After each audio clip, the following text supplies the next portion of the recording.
Yo gang, so to say, back on the commissioning of the Catalina 445, we're going to go take a look at the progress so far. You know, we moved our boat from the yard over to the marina, so another part of the commissioning process is taking place as we speak. So we're going to go check it out, see how we're doing.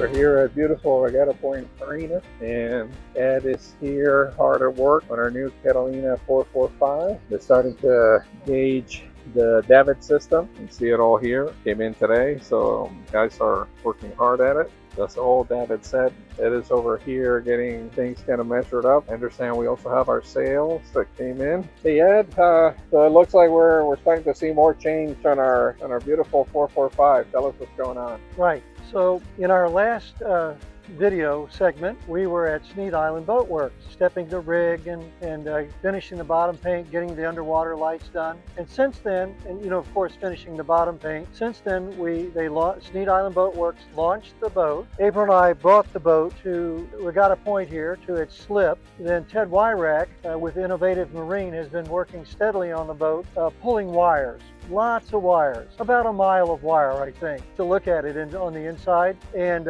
he's still pulling more wires today because we have lots of custom work to do on the boat. So today we're going to go ahead and in a few moments, the buyers of the boat are going to arrive and we're going to bend on the sails. After we bend on the sails, we're going to kind of do a walkthrough down below of where some of the custom items are going to be placed so that we're all on the same page. And we're real concerned always about communication with the boat buyers, the new owners. We want to make sure that we're all in agreement of how we do the work, where items go, and how they're going to function. So that's going to be today's segment. So Ed, tell us a little bit about, we're starting to see some of the stainless work. So Lippincott Marine Canvas does all of our custom Bimini Dodgers, solar panel frames, custom work. And if you'll notice, this is all 1 1/4 inch tubing. The factory builds their rails out of 1 inch tubing, but we like to, particularly when we know we're going to do solar, or any boat that has a very wide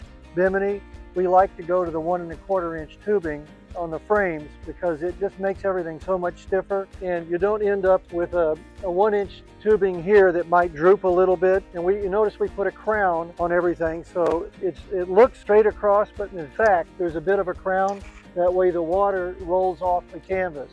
So the next step on the Bimini Dodger is to install the canvas. Lippincott's just about got that finished in the sewing room, and then he'll come down and custom fit everything. And then anything that doesn't look just right, he'll take the canvas off, he'll make some marks on it, kind of like a tailor, like a London Seville row tailor that marks up a suit for a customer, so it's a custom fit. And that's how we do every one of our Bimini Dodger packages. It's a custom tailored fit. He'll also bring the covers for the instrument, for the helm wheels. We'll have covers that cover all of the nav instruments so that the UV isn't getting to any of this. And of course you can see we've already got a big cover here, and this cover is lined, and underneath this cover is the T cockpit table. The windshield will be polycarbonate, so it won't have any distortion in the radiuses. And of course we build a really nice cover for the windshield, and that should all be done probably, today is Friday, so I would say Monday or Tuesday we'll go ahead and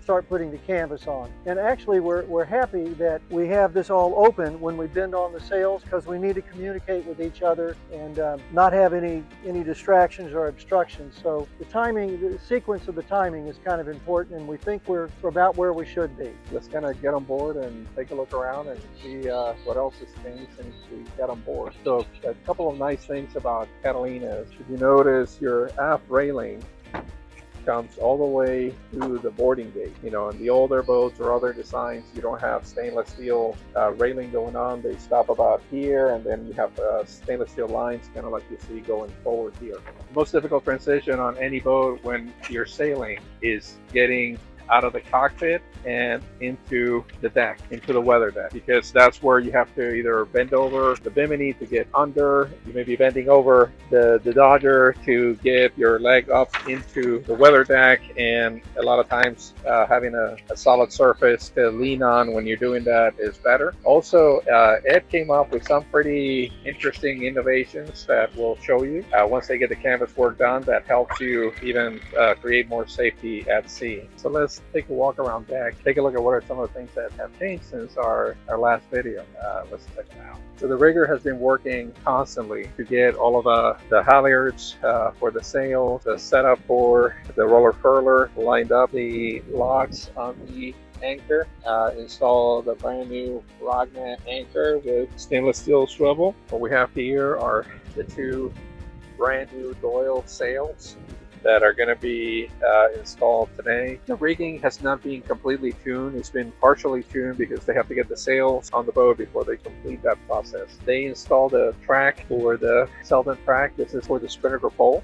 That's where it's going to sit and ride and run all the lines. They finished setting up the lines at the base of the mast and running the mast. So all the lines can be controlled from the cockpit. Plenty of safety at sea. A couple other nice things that Ed does on the yachts. This system for the roller furlough. So this normally is a loose shackle tied to the base of the stanchion, but Massey orders this clamp-on style rollers which keep the line secure. It provides a stable channel for the roller furlough line, the retrieval line, to be run out, and it creates very little friction. It works really, really good. You can see going up the mast, all the electronics, all those were set up before the mast went up the step. And right now the owner is here and Ed is here, and Ed's been pulling all sorts of wires through the boat. As you heard from Ed, trying to get everything to the right place. And today part of the conversation is location for the installation of the equipment. So let's take a listen. Let me introduce everybody to Roger Leonard. Roger is he and his wife Carol are experienced sailors and currently own a boat that we're going to sell for them. And they're buying this boat, or they bought the boat, and we're outfitting it to the custom specs that they're asking for to make the boat appropriate for offshore blue water cruising. When we're finished, the boat actually could go just about anywhere in the world that you decide you want to go. So this is Roger. If you'd like to say a word or two, Roger. This has been a wonderful experience with working with Ed and his team. His attention to detail is off the charts. He's just so easy to work with, and he and his team have walked us through this whole process just perfectly. Listening to all of our desires, our needs, and are customizing the boat in a way that it's not going to be a custom boat after this is done. It's going to be really a custom boat. So we just are enjoying the experience with Ed and his team. So what we're going to do next is go ahead and bend on the sails. Now it's gotten a little breezy. Actually, it's been atypically breezy in Florida right into the summer months here. But Ted and I have done this many times, so we'll be able to get the sails on. As long as the boat is facing south, and as long as the breeze is coming from the east or the west, we can bend on the sails safely. If the wind were coming out of the north, then we would have to wait for another day. But we're okay, and so we're gonna get started here in just a moment with bending on the sails. All right, gang, so let's take a look inside. You can see that the companionway doors have been completely done. They put C-Toll on the doors and had them reinstalled on the boat. So let's check out what's been going on. So the rigger has been working diligently, getting the work done. You can see all the tools are still laying around. There's still work going on. They're still running cables, but the galley's already unpacked. The TV has been installed. Fans have been installed. They're working here on the panel, getting some of the new electronics. Looks like they're doing some work right here on the battery switches. Looks like we got our breakers for genset and air conditioner, the tank monitors, etc. So there's still a lot more electronics that are going to be installed on the boat. So the rigger still has, and the electrician got more work to do. Coming back here to the V-berth, they get the transducers installed and wired. That's depth, speed, temperature. The head looks completely unpacked, so nice and neat. They got the teak tray, or tray installed, so things are looking good inside of the cabin. You can still see here all the boxes. There's more wiring to be run. This boat is getting a lot of equipment. This is our teak table. This is a Catalina special. You can unfold it and turn it into a larger table to really make it work for the salon. But when you're not, you can just fold it in and you have a nice cocktail table. nice finish. It's a teak table, and you can lower it to turn that in full berth, full double berth. Checking out the head, everything looks unpacked. The teak tray has been installed. Everything's looking good. The panel is removed because it's still running wires to the back, to the cabin. Coming into the starboard side cabin, there's still work going on here. You can see the wires running to the back there. And if we come over to the port side cabin, our washer's there installed. We have a wine cooler on this boat. Refrigerator and stove have the plastic removed, and here we're still storing a lot of cushions and fenders and such, waiting until we get all of the work done. So in this layout, you can lower that second half and turn it into a double berth, which is very nice. And there you have it, folks. More work still going on the commissioning of the 445. There's still a lot of work to be done inside. All right, we're gonna start the process of getting the sail that is here to help with that initial process. So Ted is just getting the lines ready and getting things out of the way to set our sails for the first time. By the way, here's your whisker pole. I don't have the toggle on it yet for the pole, but based on other than in the olden days, you'd have like always lines, no, it's a line, 3 lines, and we try to apply the KISS system to everything. yeah, that's right.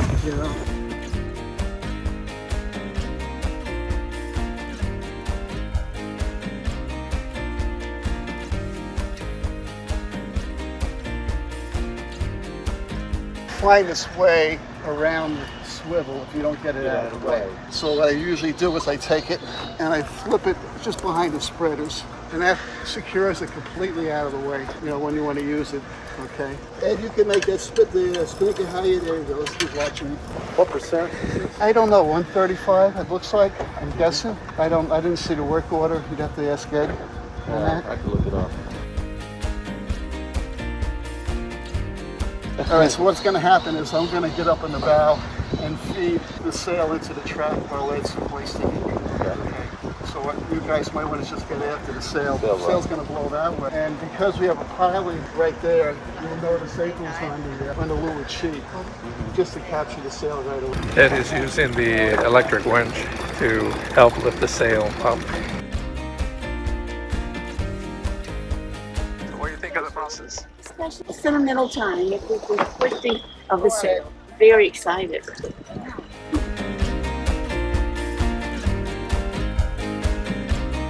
You guys happy? We're so happy because we're not having to do this ourselves. Well, that too. This team is great. They just make it so easy. It's a learning experience. We just hope we never have to do that. Just walk it. But we wouldn't know. Don't try to hold on the wind, it's going to pull you over. Yeah. While they're doing the raising of the sail, they're trying to keep it off the piling because of the wind shift a little bit. So that's a little bit up.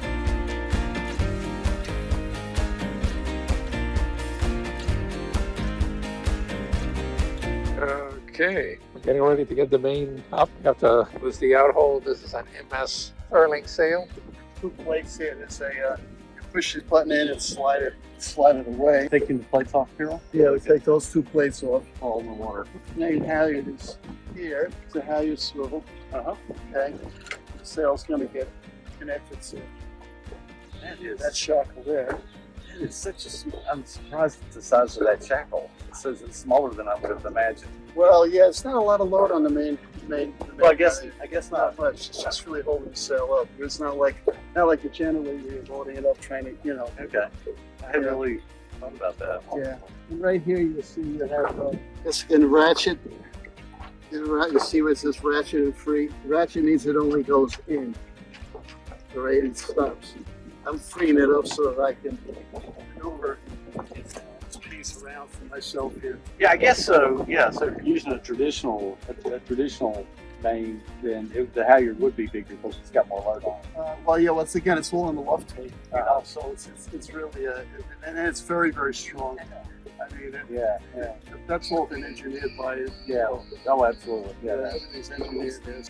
Is hole number 45? No, 145. 145. Yeah. That's right. Yeah. So but they've got it down to a science. well, now. Selden Mass is the largest spar manufacturer in the world. Yeah. And I deal directly with their engineers regularly, and they're really good people. And they're always the feedback. If I see an issue, I let them know, and they're right back to me. It's a great company. It's incredible how many yacht manufacturers have moved to Selden. They must have 80% of the worldwide market share. They have a lot. Yeah. At least they. I've been dealing with them for over 35 years. Oh, wow. Yeah, even Island Packet. They're a little more money, but Yep. it's really good. Thank you. What do you think about the carbon masks? So what? The carbon masks. Well, it depends on. If they have their place. There's a lot of less weight off. Thing is, they're very particular. You have to build it the way you want it. You can't modify it or drill it. Yeah, right. But once you get it, that's the way it is. Yeah.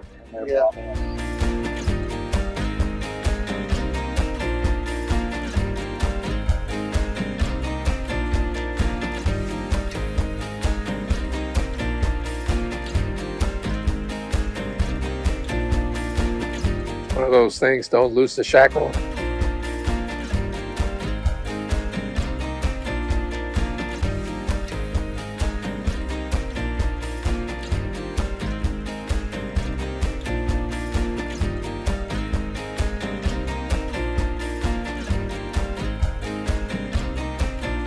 All right, sails are completely installed. So that's going to wrap it up for this episode. Next week we'll be doing another video showing you the progress on the canvas work, Bimini Dodger, and a couple of more electronics that they're currently putting in place. So thank you so much for watching. Have a great day.